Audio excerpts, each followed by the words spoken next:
السلام علیکم. شنید خدمت bir analizi کامنی قطعه میگیرید بیرون برامده کم که چغزده کم که حرکت کنید که وای اشوش بیاد طالقه 3 ماهی سال 2026 190 беморони сил дарё карда шуд ки нисбат ба соли гузашта 13 адад камтар мебошад. аз сабабе ки мо 3 сол 4 соли охир табобати пешгирикунанда зиёд шуда истодааст беморӣ аз ҳамин сабаб камтар шуда истодааст. лекин барои дарёфти беморони сил ҳамкорӣ бо ташкилотҳои ҷамъиятӣ пурзӯр карда шудааст ки аз тарафи онҳо барои сари вақт дарёфт кардан бо асосан алоқамандон зич корбарӣ карда шуда истодааст.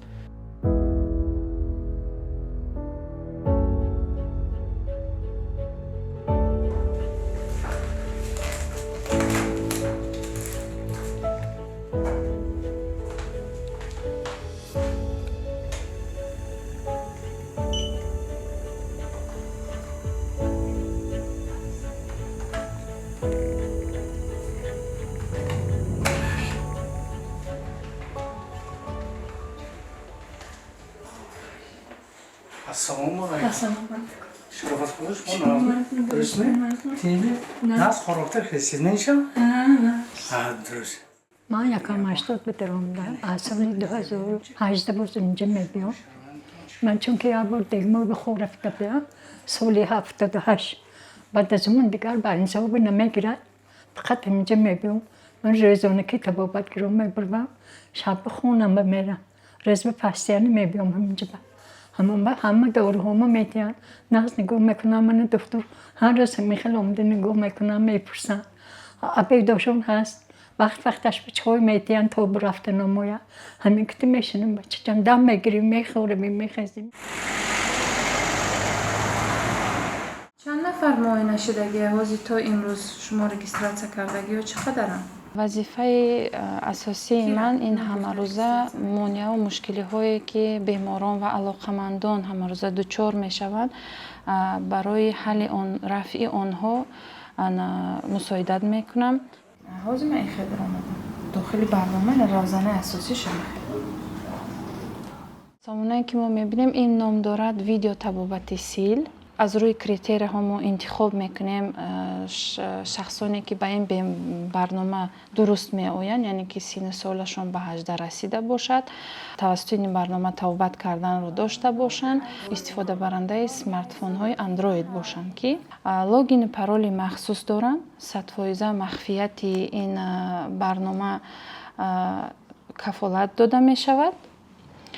لاگین پرول مخصوص قطعی بیمار داروهای خود را میخورد ویدیو را ثبت میکند دارو را میخورد و میفرستد به دکتر خودش. هر یک دکتر در منطقه خود پیوست شدگی است اما چند بیماری که تحت نظارت دارد با اون پیوست شدگی است و هر روزه طبیب آن را نظارت میکند که این برای دستگیری ریایه طبابت خیلی برنامه مفید میباشد.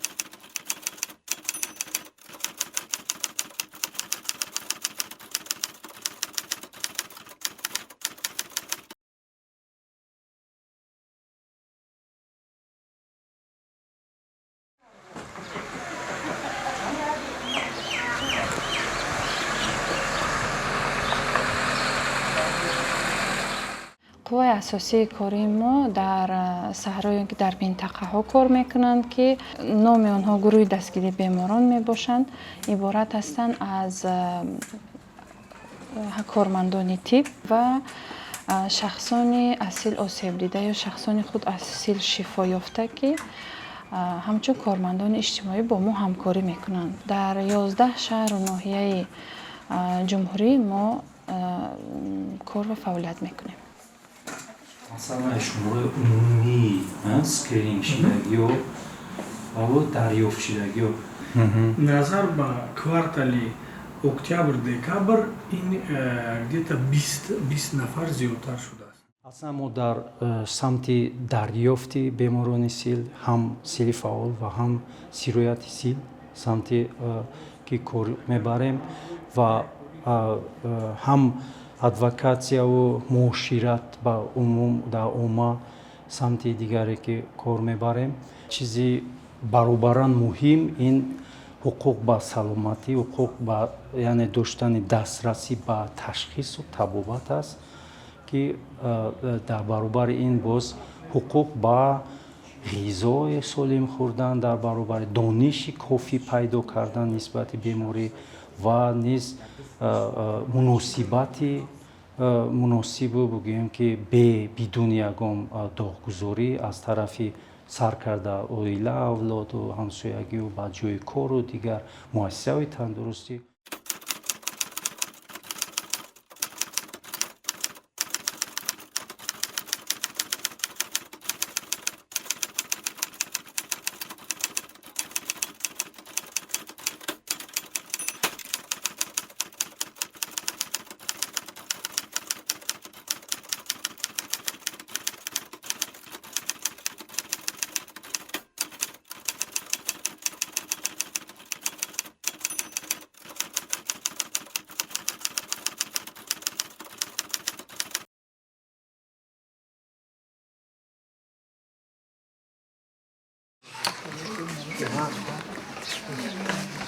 вазифаи асосии онҳо аз муайян кардани алоқамандон яъне ки гирифтани рӯйхати алоқамандон аз табибони силшиноси минтақаҳо мебошад дар якҷоягӣ бо ҳамшираҳои минтақавӣ ки патронаж намегӯем ҳамшираҳо онҳо ба хонаи беморон ташриф меварзанд ва онҳоро аз муоинаҳои бемории сил мегузаронанд.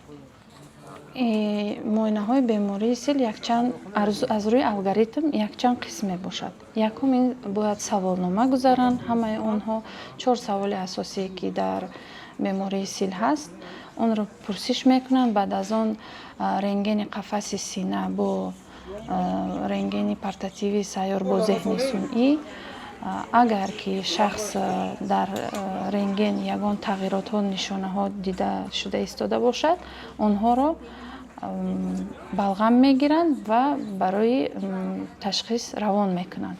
шахсоне ки рентгени онҳо тоза мебарояд ва онҳо санҷиши туберкулинӣ ё ки санҷиши пӯстӣ мемонанд. проба манту дар мо мегӯянд мемонанд ва дар натиҷаи 3 рӯз муайян мекунад ки ин шахс сироят ёфта мебошад ё ин ки не.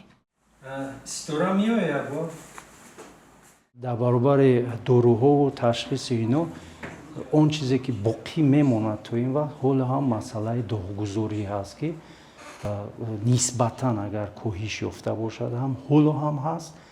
то ҳол одамон вақти бемор мешаванд намехоҳанд ки шунаванд ки гӯянд ки шумо бемории сил доред. Инро намехоҳанд.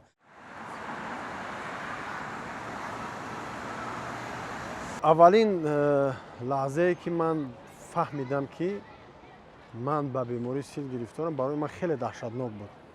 дунё барои ман тамом шуд. Дига ин охири кор. Дига ҳама орзуҳо аз байн дар як лаҳза рафт. Ба ман гуфтанд ки бачаҷон натарс. Ин бемории табобатшаванда аст. муддати 3 моҳ гӯем ки дар беморхона бистарӣ будам. Вале бо тавсияҳои ана ҳамин духтури моҳир, ана ҳамин модари мушфиқу ғамхор ман гӯем ки табобат гирифтам, шифо ёфтам. он замон донишҷӯ будам, соли 2010. хеле чизоро намедонистам ва имрӯз мегӯям ки бемории сил шифоёбанда аст.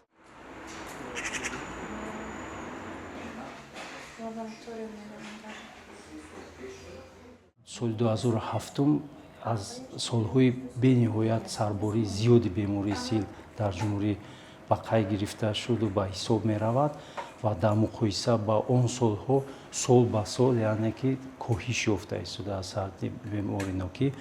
он мушкилотое ки он давра буданд муҳлати дарози табобат доруҳое ки таъсирҳои номатлуби доруҳои зидди силӣ буданд онҳо ҳозир нестанд. муҳлати кӯтоҳи табобат айни ҳол дастрас аст ва муайян кардани ташхиси балғам он рӯзҳо то 72 рӯз буд ки берун аз тоҷикистон мерафтам ва маводи балғамро то таҳлил меомаду имрӯз дар 2-3 соат бо тариқи GeneXpert бо тариқи технологияи нав дар ҳар як қарибки шаҳрнояҳо дастрас ҳаст. нуқтаҳои наздиктарин ба аҳолӣ 8 тестар муайян мегардад ва инам кӯшишҳои муштараки бигӯем ки соҳаи зидди силӣ бо ҳамаи шарикон аст. агар давраи пеш бо давраи ҳозир як мавриди муқоиса қарор гирад мо мебинем ки иттилоотнокӣ ё сатҳи огоҳинокӣ аҳолӣ дар бораи бемории сил чанд баробар боло рафтааст. ҳамкории бозори сил дар тоҷикистон ҳамчун платформае ё ҳамчун шабакаи шахсони асил осебда ки аз ҷониби шахсоне ки худашон аз бемории сил осеб диданд ягон ранҷ бурданд ташкил дода шудааст ва аз ин ду мо дар шабакаҳои иҷтимоии худ пайваста наворҳо ва маълумотеро нашр мекунем ки бештар кардаи дониши мардум дар бораи ин беморӣ равона карда шудааст. кормандони иҷтимоие дорем ки онҳо пайваста зимни гардишҳои хона ба хона зимни вохӯриҳои гуногун ба мардум маълумоти дурусту саривақтӣ дар бораи бемории сил пешниҳод мекунанд. ман хуб дар ёд дорам ки чӣ гуна 10 сол бо бемории сил мубориза бурдам ва дар ин миён ду бародари худро аз сабаби сили ба доруҳо устувор аз даст додам. яке ногаҳон аз дунё гузашт, дигаре пас аз муборизаи тӯлонӣ ҷон бохт. худам низ 4 сол бо ин беморӣ рӯбарӯ будам. ин беморӣ на танҳо ҷисми маро, балки ба рӯҳу равон ва зиндагии ман низ таъсири амиқ гузошт. бори нахуст 2018 дар мавзӯи бемории сил дар сатҳи баланд яъне созмони милали муттаҳид маҷлиси баргузор гардид хоса бо иштироки сарони кишварҳои аъзои созмони милали муттаҳид ки дар он ҷо мо ҳамчун намояндаи ташкилот ё платформаи шахсони асил шифоёфта иштирок доштем дар баробари бигӯем ки намояндагии расмии кишвар ва низ дар соли 2023 низ дар ташкил кардан ё навишти барномаҳои миллӣ аллакай дар сеюм барномае ки 5 сола таҳия мешавад иштирок мекунем фикру мулоҳиза пешниҳодҳои худро фаъолона пешниҳод мекунем. дар ташкилоти умумиҷаҳонии тандурустӣ низ нақшаҳои 5 сола аст ки ман ҳамчун ташкилоти ҷамъиятӣ намояндаи шахсони асил осебдида иштирок карда дар 2 давра яъне ки дар он платформаҳо барои он ҳуҷҷатҳои стратегӣ ҳам иштирок доштем.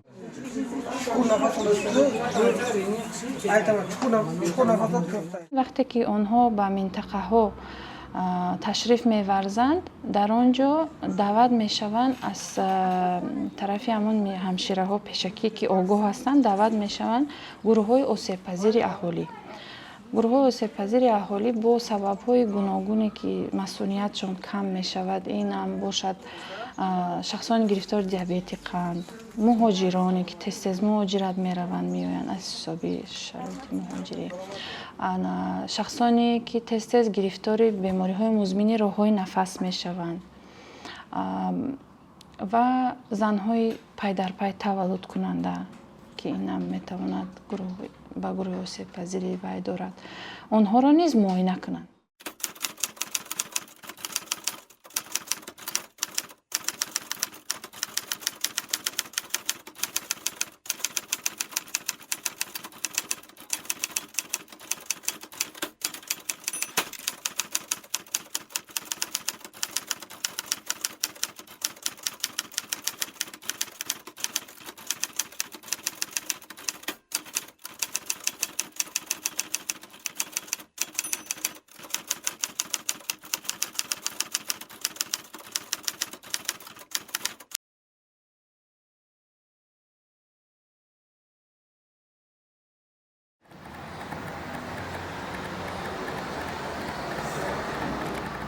ду намуди доғгузорӣ аст аслан доғгузории худдоғгузорӣ ва доғгузорӣ аз ҳисоби атрофиён ва худдоғгузорӣ дар қариб ки ҳар як фард ҳаст ва аз тарафи атрофиён бошад каме фарқ мекунад аз ҷо ба ҷо аз вақт ба вақт ва аслан вокуниши махсусро талаб мекунад ва умедворем ки масалан мо ҳам он махсус бигӯем ки стратегияи худамонро ҳам дорем бо ҷалби фаъолони ҷомеа барои коҳиш додани доғгузорӣ, табъизу доғгузорӣ ва чуне гуфтам кори бардавом аст ва ҳамаи кӯшишҳомона мекунем.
ҳангоми сафар ба деҳаҳо мо бо муносибатҳои гуногун рӯбарӯ мешавем.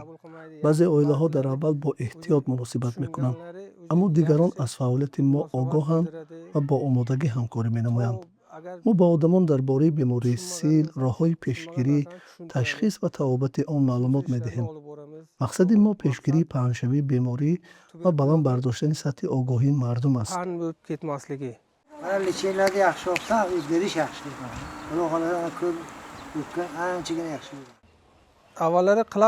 мо ин фаъолиятҳоро қаблан ҳам анҷом медодем, вале баъд аз дастрас намудани рентгени сайёр, кори мо дар деҳаҳо хеле самараноктар гардид.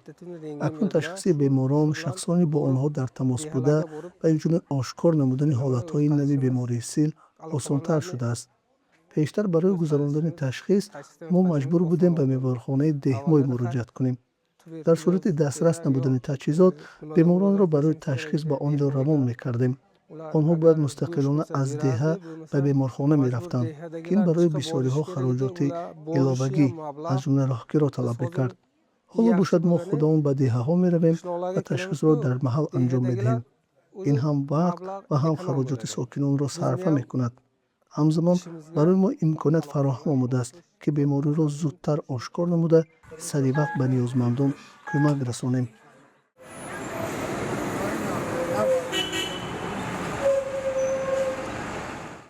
хатте ки мебинем идомаи бемории сил дар таърихи тӯлонии инсоният ва бояд ки соли 30 манъ шавад. ҳамин он чизе ки дурнамои мо ҳам ҳаст дар ҳамкори бозориши сил дар Тоҷикистон ва умуман шабакаи ё ҳаракати хотимаи сил дар тамоми дунё.